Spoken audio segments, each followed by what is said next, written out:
अरे कसले वाढदिवस साजरे करता?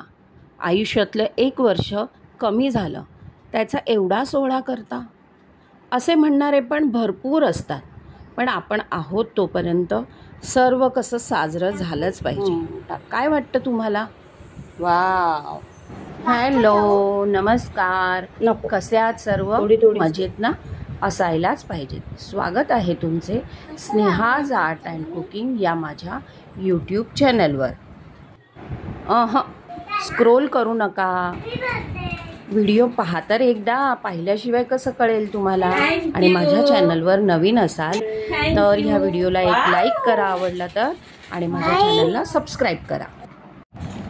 आम्ही लहान असताना आई बाबांनी भाईचा आणि माझा वाढदिवस दरवर्षी साजरा केला. नवीन कपडे, शूज, कधी सायकल असे गिफ्ट्स मिळायचे. मग आई औक्षण करायची. बाहेरून आणलेला केक घरातच कापला जायचा. पण त्यावेळेला सोबत मावशी, काका, आमची भावंड म्हणजे भाऊ बहिणी, कधी मामा असे सर्व एकत्र यायचे. आणि जसा दिवस असेल तसा स्वयंपाक आई करायची आणि सोबत गोडधोड तर बनवायचीच. आणि मग देवापुढे नैवेद्य दाखवायची आणि मग आम्ही सर्व एकत्र जेवण करायचो. गेले ते दिवस. आता सर्व मर्यादित झाले आहे. म्हणजे शुभेच्छा तर मिळतात, पण व्हॉट्सॲपवर किंवा फेसबुक आणि इंस्टाग्रामवर. आणि अगदीच जे फार एकदम जवळचे आहेत ना, ते फोन कॉल करून शुभेच्छा देतात. आणि मग रात्री आपण आपल्या फॅमिलीसोबत हॉटेलमध्ये जाऊन जेवण करायचं. हाच आता आहे ट्रेंड. आणि आपणच समजूत काढतो, अरे आज तुझा वाढदिवस आहे ना, तू काही नको बनवू, आपण हॉटेलला जाऊ. पण मी माझ्या मुलांच्या वाढदिवशी अजूनही ज्याचा वाढदिवस असेल त्याच्या आवडीचा पदार्थ बनवते, देवापुढे नैवेद्य दाखवते, त्यांचं औक्षण करते. जसं मी सुद्धा आज माझ्या वाढदिवशी मला आवडणारा पिझ्झा नाश्त्यासाठी बनवला. आणि हे ऑफिसला जात आहेत तर पुलाव आणि केळ्याची भजी बनवली. आणि आज गोडधोड म्हणजे बाहेरूनच गुलाबजाम आणले आहेत, मी काही बनवलं नाही. गेल्या वर्षी माझी आई होती वाढदिवसाला, पण यावर्षी ती नाही. आई, आय मिस यू. तुम्हाला माहिती आहे माझ्या आईची पण फार घाई असायची, कारण मुलांचे फ्रेंड्स रात्री 12 वाजताच केक घेऊन यायचे ना कटिंग करायला केक. मग केक कटिंग झाला की आईची एन्व्हलप द्यायची घाई असायची, तुझं गिफ्ट के. पण माझा वाढदिवस म्हणून सकाळी माझ्या मुलाने माझ्या नातीला घरी आणलं ना, तर ती बोलते कशी, आई आज आपण दारात रांगोळी काढूया आणि मग मी तुला नेलपेंट लावेन, तुला छान तयार करेन. ठरल्याप्रमाणे आम्ही सर्व संध्याकाळी हॉटेलमध्ये गेलो, केक कट केला. आणि गेल्या वर्षी आहे ना, ह्यांच्या वाढदिवसाला ऑक्टोबर महिन्यात असतो, माझी नात बोलते मला पण गिफ्ट हवं आहे. अगं तुला गिफ्ट कसं, बाबांचा बड्डे आहे ना, तुला गिफ्ट कसलं? मग नंतर ती म्हणाली की मला रिटर्न गिफ्ट घ्या. आता हे एक नवीन ट्रेंड आला आहे, त्यामुळे यावर्षी मी देखील तिला गिफ्ट दिलं आहे, रिटर्न गिफ्ट. त्यात तिच्या आवडीचे सगळे चॉकलेट्स, बिस्किट्स. खूप खुश झाली. कच्च्या केळ्यांची कधी भजी खाल्ली आहे का? खाल्ली नसेल ना तर आता नक्की ट्राय करा.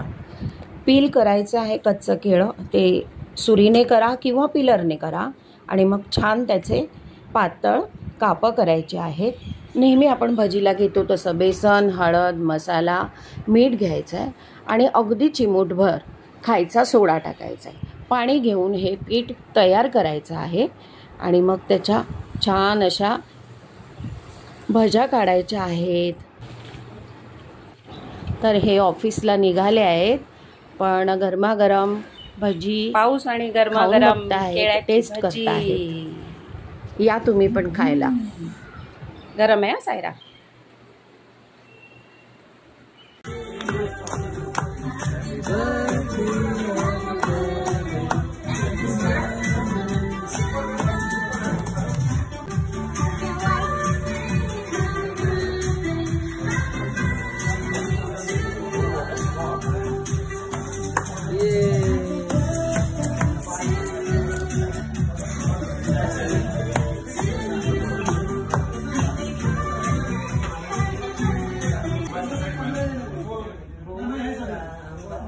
जेवण ऑर्डर केलं होतं, पण तोपर्यंत नातीने आणि मुलाने भरपूर फोटोज काढले. आमचं जेवण झाल्यावर आम्ही देखील बाहेर भरपूर फोटोज काढले.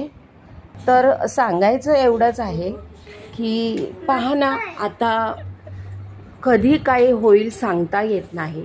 तर त्यांनी मला विश केलं नव्हतं म्हणून मी करणार नाही असं अजिबात करू नका.